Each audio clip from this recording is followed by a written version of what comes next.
अगले सीन में काय बोलता है, यूनिटी ऑफ पावर, ये क्या घटिया बकवास कर रहे हो? तुम बस दूसरों की पावर को कलेक्ट कर रहे हो खुद को ताकतवर बनाने के लिए, और इसके साथ तुम कर ही क्या लोगे? तभी वो अपने हाथ के ऊपर फायरलेस स्किल को यूज करने की कोशिश करता है। तभी रे के एक शॉर्ट स्लैश अटैक के साथ वो पावर डिस्ट्रॉय हो जाती है, जिसे देखकर काय हैरान हो जाता है और काय सोचता है कि उस कमीने ने मेरी डीमन लेंस स्किल को डिस्ट्रॉय कर दिया। और रे सोचता है कि जैसा कि मुझे उम्मीद थी, वो उसका कोर लग रहा है। मैं उसके अंदर से एक बुरी शक्ति को सेंस कर पा रहा हूँ। शायद उसी वजह से वो ऐसा बन गया है। और अपनी आंखें बंद करते हुए खुद से बोलता है, तो इस केस में मुझे ये करना होगा। ये खुद की विक्ट्री के लिए नहीं है, ना कि खुद को सही या गलत प्रूव करने के लिए है। ये पावर सिर्फ गाय को बचाने के लिए है। इसमें डिस्ट्रक्टिव पावर कुरुहासी की burn blast, shape shifting power ओनो की कन्वर्जन स्किल और टफनेस है ओइकावा की बैरियर स्किल की, और इन सबको कंबाइन करती है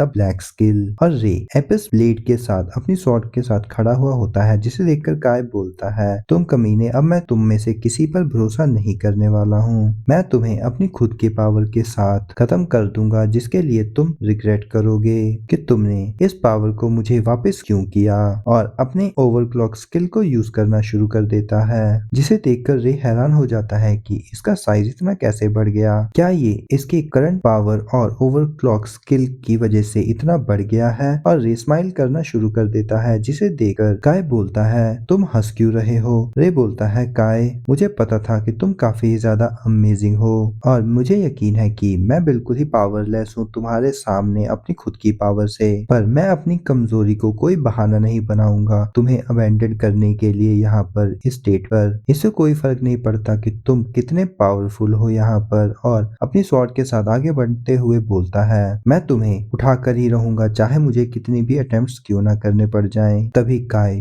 धीरे से बोलता है, तो ठीक है, तुम कोशिश कर सकते हो।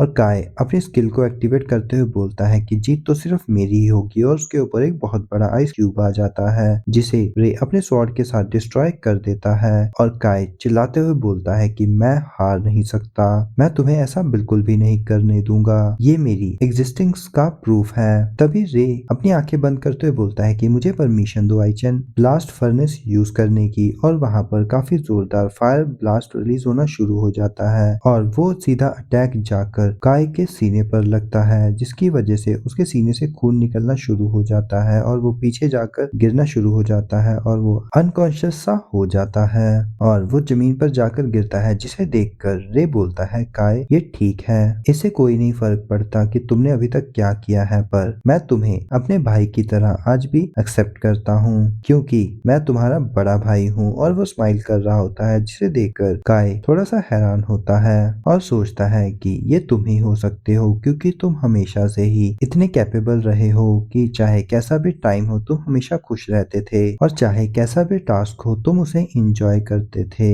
जब भी मेरी आंखें रे के ऊपर से हटती थी, वो मुझसे काफी आगे निकल जाता था, तो इसी वजह से मैं डरता था कि वो मुझसे दूर ना चला जाए। मैंने उसके साथ रहने के लिए अपना बेस्ट किया, पर रे काफी ज्यादा टैलेंटेड था हर चीज में। मैं चाहे कुछ भी कर लूं, पर मैं कभी भी रे से नहीं जीत पाया। रे हमारी फैमिली का प्राइड हुआ करता था, और वो हर जगह काफी ज्यादा पॉपुलर था, और ये तो नेचुरल ही है कि लोग उसके आसपास घूमा करते थे, और मैं उसके सर्कल में बिल्कुल भी एंटर ही नहीं हो पा रहा था। तो मैंने उसके साथ अपना डिस्टेंस मेंटेन करना शुरू कर दिया, ताकि मैं उसे बिल्कुल भी डिस्टर्ब ना कर सकूं, और कोई भी मेरी वजह से हर्ट ना हो सके। पर मेरे दुखों की वजह से रे सीधा मेरे रूम में आ जाता था मेरे साथ खेलने के लिए, पर उसे पता ही नहीं था कि मेरे मन की फीलिंग्स क्या चल रही है। और रे को बिल्कुल भी परवाह नहीं थी कि मैं किस मेंटल स्टेट में हूँ या मैं डिसअपॉइंटेड हूँ। ना उसे जीतने की परवाह थी, ना हारने की। बस वो हमेशा मेरे बड़े भाई की तरह मेरे साथ रहना चाहता था, और हमेशा से हम सेम ही थे।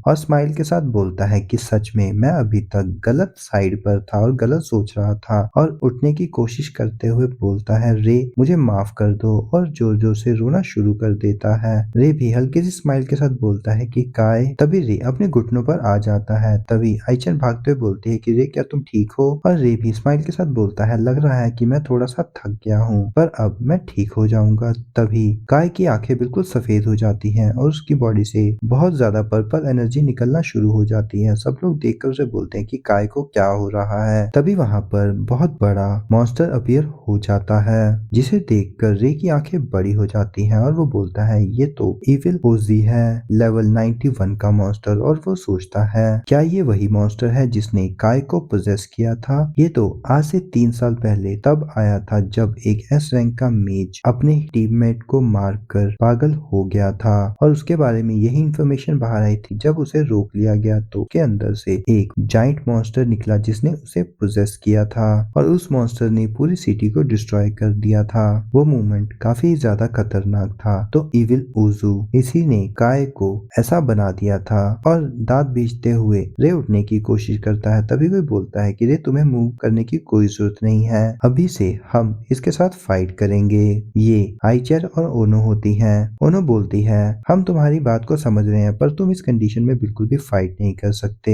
आइचन भी बोलती है तुम थोड़ा सा आराम कर लो और इसे हम पर छोड़ दो। रे बोलता है ठीक है मैं समझ गया, और उन दोनों की स्किल्स को उन्हें वापस कर देता है। और ओनो और आइचन अपनी स्किल्स को एक्टिवेट करते हुए बोलती हैं तो चलो ठीक है हम दोनों मिलकर इसे करते हैं।